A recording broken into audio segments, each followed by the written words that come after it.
तो देखिए next question हम लोग डिस्कस करने जा रहे हैं। नेक्स्ट क्वेश्चन है कि what do you notice about the number of zero at the end of A number and the number of zero at the end of its square.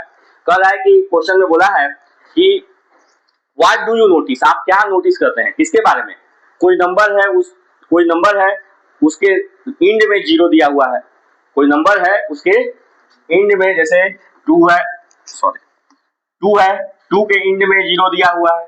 एक कितना जीरो दिया हुआ है, 1 जीरो, ठीक है। उसके बाद 2 जीरो, उसके बाद 3 जीरो, उसके बाद 4 जीरो दिया हुआ है, ठीक है ना। इसमें जीरो की संख्या 1 है, इसमें जीरो की संख्या 2 है, इसमें जीरो की संख्या 3 है, इसमें जीरो की संख्या 4 है। बीच में जीरो है, उससे लेना देना नहीं है। एंड में बोला है, एंड में क्वेश्चन में बोला है ना कि zero at the end of the number. ऐसा भी तो हो सकता था कि 2 0 0 4 0 ना, तो ये 2 और 4 के बीच में जो जीरो है इससे हमें कोई लेना देना नहीं है। एंड में क्या है, एंड। तो बोला है कि आप क्या नोटिस कर रहे हैं, किसके बारे में, कि कोई नंबर दिया गया है उसके बारे में और उस नंबर के स्क्वायर के बारे में। तो सब में स्क्वायर लगा दिया, सब में क्या लगा दिया, स्क्वायर लगा दिया। जो स्क्वायर लगाया तो ये क्या हो जाएगा 4 0 0, ये क्या हो जाएगा 4 0 0 0 0 0, ये क्या हो जाएगा 4 0 0 0 0 0 0 0 0, और ये क्या हो जाएगा 4 0 0 0 0 0 0 0 0 0 0। हो गया, आया ना। तो हम लोगों ने क्या नोटिस किया कि अगर कोई नंबर दिया गया है, उस नंबर में 1 जीरो है, 2 जीरो है, 3 जीरो है, 4 जीरो है, 5 जीरो है, मतलब कि कोई भी नेचुरल इवन हो चाहे ऑड हो, इसे कोई लेना देना नहीं है।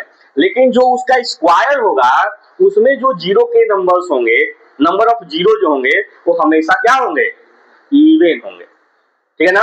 अगर कोई नंबर है, उस नंबर में नंबर में क्या है, चाहे इवन हो, इवन नंबर ऑफ जीरो हो या ऑड नंबर ऑफ जीरो हो, ऑड नंबर ऑफ जीरो हो, ठीक है ना। लेकिन जो इसका स्क्वायर होगा, जो इसका स्क्वायर आएगा, मतलब नंबर का स्क्वायर जो आएगा, नंबर का स्क्वायर जो आएगा उसमें हमेशा क्या होगा, इवन नंबर ऑफ जीरो आएगा। आप लोग को याद रखना है, जैसा कि हमने दिखाया यहाँ ऑड नंबर ऑफ जीरो है तो आंसर में इवन नंबर ऑफ जीरो आया, यहाँ इवन नंबर ऑफ जीरो है तो आंसर में इवन नंबर ऑफ जीरो आया, यहाँ ऑड नंबर ऑफ जीरो है तो आंसर में इवन नंबर ऑफ जीरो आया, यहाँ इवन नंबर ऑफ जीरो है तो आंसर में इवन नंबर ऑफ जीरो आया। क्लियर है, समझ में आया, आगे बढ़ते हैं। अच्छा, इसमें और क्या पूछा है कि विल दिस ऑलवेज हैपन, क्या ये हमेशा होगा। तो हम लोगों ने देखा ना कि हमेशा हैपन हो रहा है कि नहीं हो रहा है, तो लिखेंगे yes this will always happen. उसके बाद बोला है कि can we say that square can only have an even number of zero, क्या हम कह सकते हैं कि किसी नंबर का जो स्क्वायर होगा उसमें जीरो की संख्या जो है इवन होगी। तो हम लोग कह सकते हैं ना। हम लोगों ने देखा कि किसी भी नंबर का स्क्वायर निकाल रहे हैं, नंबर्स ऑफ जीरो इवन आ रहा है। क्लियर है, कोई डाउट है नहीं, आगे बढ़ते हैं। आगे what can we say about the parity of number, parity of number के बारे में क्या है आप सोचते हैं, या किसी नंबर के स्क्वायर के बारे में क्या सोचते हैं। तो हम लोग यही सोचते हैं कि कोई नंबर है, उस नंबर को उसी नंबर से, ठीक है ना, क्या कर दिया जाए, मल्टीप्लाई कर दिया जाए, तो रिजल्ट आएगा उसी को स्क्वायर कहेंगे। जैसे मान लीजिए आपके पास 4 है और 4 को 4 से ही मल्टीप्लाई कर दिए तो जो आया क्या है 16, ठीक है ना। तो 4 का क्या है स्क्वायर, ठीक है ना, 16 क्या है 4 का स्क्वायर, ठीक है ना। 3 है, 3 को 3 से ही मल्टीप्लाई कर दिया जाए, जो आएगा वो क्या होगा स्क्वायर होगा, कोई डाउट। 7 है, 7 को 7 से ही मल्टीप्लाई कर दिया जाए, जो आएगा वो क्या होगा स्क्वायर। समझ में आया, इसी को बोलेंगे पैरिटी ऑफ नंबर या बोलेंगे स्क्वायर, क्या बोलेंगे, समझ में आ गया, कोई दिक्कत नहीं। चलिए नेक्स्ट क्वेश्चन पे आते हैं हम लोग। नेक्स्ट क्वेश्चन है कि which of the following number are not a perfect square, कौन सा नंबर परफेक्ट स्क्वायर नहीं है। तो एक हमने आप लोगों को क्या बताया था, प्रॉपर्टी बताया था कि if the unit digit of any number, unit digit of any number is 2, 3, 7 and 8, 2, 3, 7 and 8, then the number is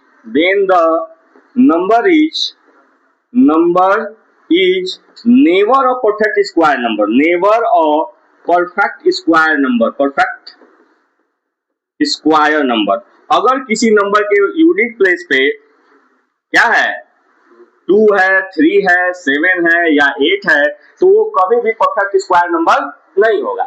तो अब देखिए इस नंबर के यूनिट प्लेस पे क्या है 2 है, इस नंबर के यूनिट प्लेस पे 2 है, ये परफेक्ट स्क्वायर होगा। इस नंबर के 8 है, परफेक्ट स्क्वायर होगा। यहाँ पर 7 है, परफेक्ट स्क्वायर होगा नहीं। यहाँ पर 9 है, परफेक्ट स्क्वायर होगा, हो सकता है लेकिन जरूरी नहीं है। अब ये परफेक्ट स्क्वायर है कि नहीं इसको चेक करने के लिए क्या करना पड़ेगा, प्राइम फैक्टराइजेशन करना पड़ेगा। और प्राइम फैक्टराइजेशन करने के बाद अगर ये पेयर बनेगा तो ये क्या होगा और नहीं होगा तो परफेक्ट स्क्वायर नहीं होगा। तो हम लोग देख लिया जाए 1089 परफेक्ट स्क्वायर है कि नहीं है। चलिए चेक करते हैं।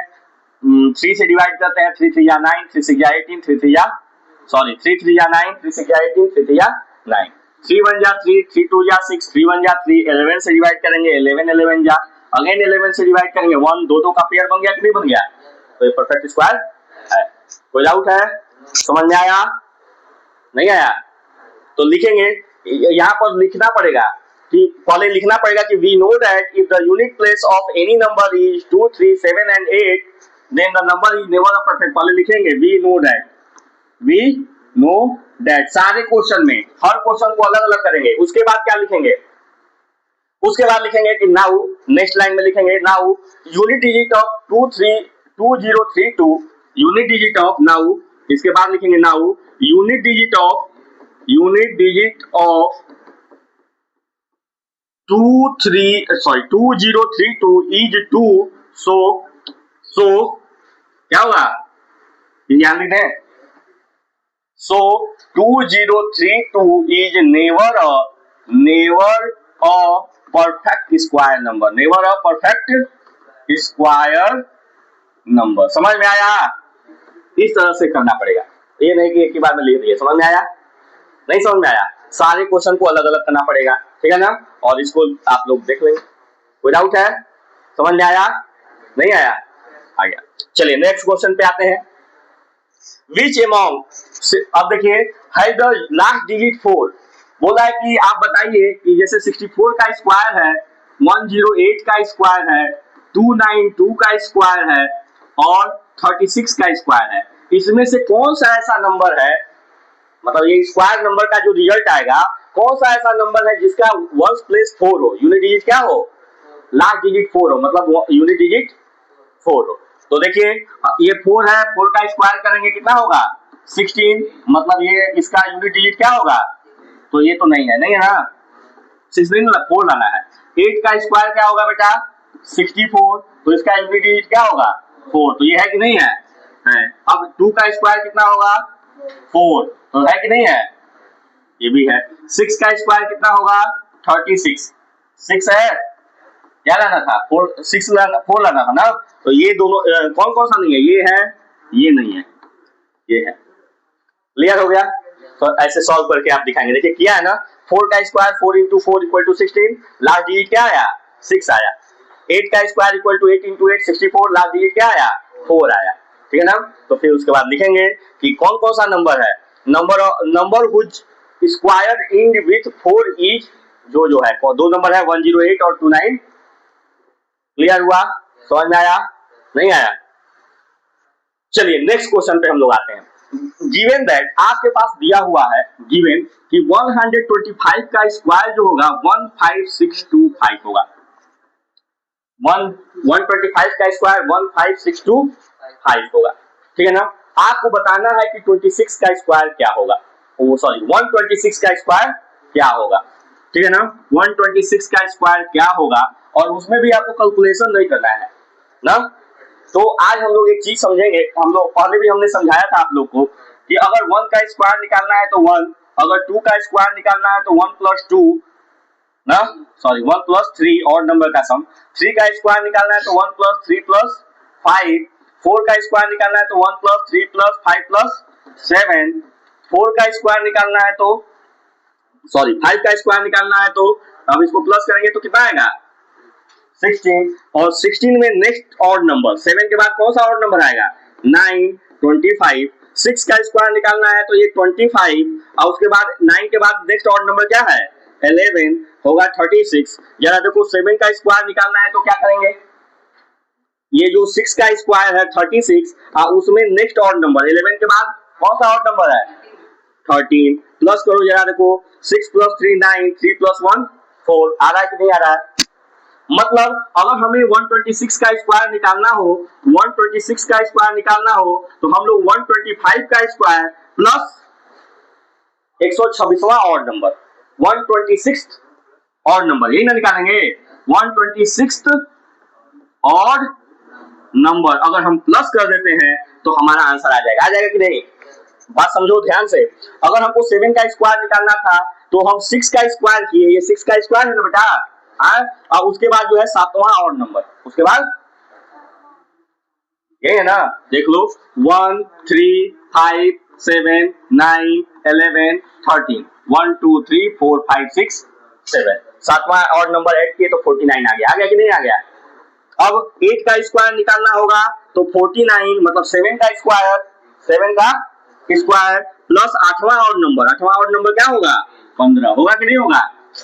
बात समझ में आई कि नहीं हमारी वो यही बात यहाँ पे बोल रहा है। तो अब बात हो गई कि अब मान लो कि ये तो हम लोग कैलकुलेट कर लिए अब हमको कौन सा ऑड नंबर चाहिए 26वां ऑड नंबर कौन सा ऑड नंबर चाहिए ऑड नंबर चाहिए ना तो सॉरी 126वां ऑड नंबर 126 ऑड नंबर चाहिए। तो ऑड नंबर निकालने के लिए यहाँ पर एक फॉर्मूला है जिसको मैं लिख देता हूं ठीक है ना ठीक है odd number nth odd number पहले फॉर्मूला लिख देते हैं nth ऑड नंबर फाइंड करने के लिए फॉर्मूला है बेटा nth odd number NUMBER number find करने के लिए फॉर्मूला है 2n - 1 क्या फॉर्मूला है 2n - 1 मतलब अगर आपको 126वां ऑड नंबर निकालना है तो यहाँ पर n की जगह पर 126 पुट करना होगा तो 2 × 126 - 1 करेंगे तो 2 × 12 2 × 4 और 5 2 × 2 - 1 मींस हो जाएगा कितना 251 होगा कि नहीं होगा 200 बात समझ आ रहा है ना।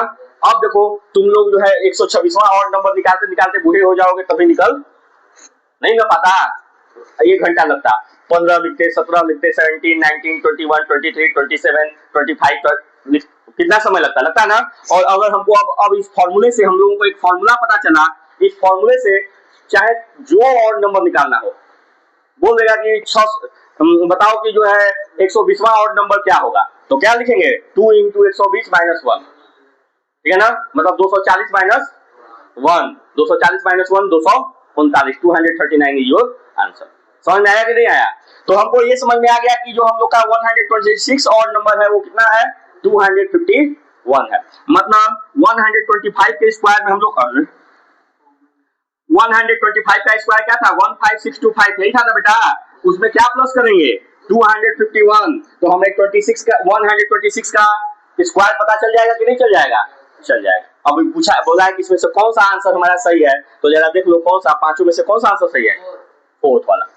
नहीं समझ में आया बेटा तुमको नहीं आया आ गया वेरी गुड। चलिए नेक्स्ट क्वेश्चन पे आते हैं हम लोग find the length of A side of a square which area is इतना ठीक है ना। अब आपको जो है यहाँ से जो टॉपिक हमारा चालू है वो स्क्वायर की टॉपिक क्या हो गई क्लियर हो गई। अब स्क्वायर रूट की टॉपिक है क्या है स्क्वायर रूट की टॉपिक तो अब हम लोग नेक्स्ट क्लास में स्क्वायर रूट डिस्कस करेंगे ठीक है। इतना तक आप लोग पहले कंप्लीट कर लीजिए ठीक है ना अच्छे से समझ के करिए और अच्छे से करते जाइए ताकि एग्जाम में नंबर एक भी कटना नहीं चाहिए पहले बता देना।